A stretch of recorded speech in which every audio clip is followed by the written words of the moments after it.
Рамазан айы Бикол авылы халкы өчен зур шатлыклы вакыйга белән башланып китә. Авыл уртасына 1200 метр таштан юл салалар. Язгы көзге пычракларда юлсызлыктан интеккән Бикол авылы халкы юл өчен рәхмәт йөзеннән бергә җыелып күмәк ифтар ашлыктырырга була. Авыз ачтыручылар авылның бер ишендә яшәүче 6 гаилә.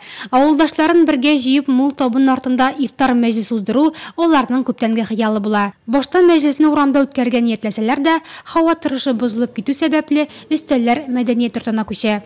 Без инде баны былтырык уйлашып куйган идек. Без инде Рамазан аен бегендә шатланып китеп алдык. Аллага шөкер. Менә үзебез эш белән 6 гаилә белән сөйләштек тә, барыбыз да риза булдык. Шулай авылның иң күркәм кешеләрен чакырырга булдык һәм авылдашларыбызны чакырып, менә шундый мәҗлес үткәрергә карар кылган идек. Без теге бер туганнар кебек бөтенебез инде бер-беребезгә теге кайгы кичә дә, шатлык кичә дә, туй булса да без бер-беребезне күтәреп шулай.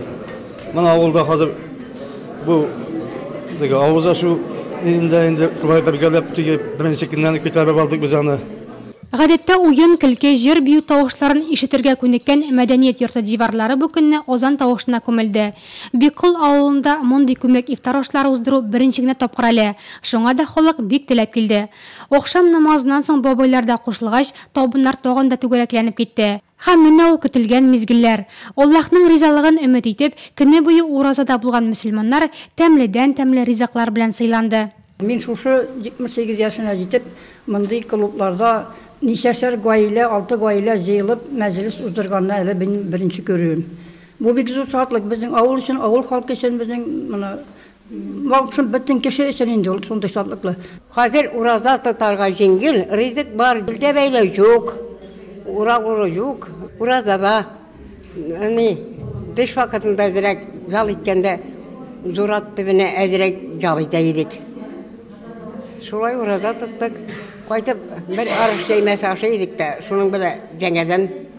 Хәдистә бер хөрмә белән генә булса да авыз ачтырырга тырышыгыз диелә. Бу яктан Бикол халкы бик актив. Уразаның беренче көннәреннән үк ифтар мәҗлесләре үткәргә теләүчеләр чиратка язылып куйдылар инде ди авылның имам хатибы. Ифтар мәҗлесләре инде ничәгә туры кирәк. Аллага шөкер, бездә үтә ул.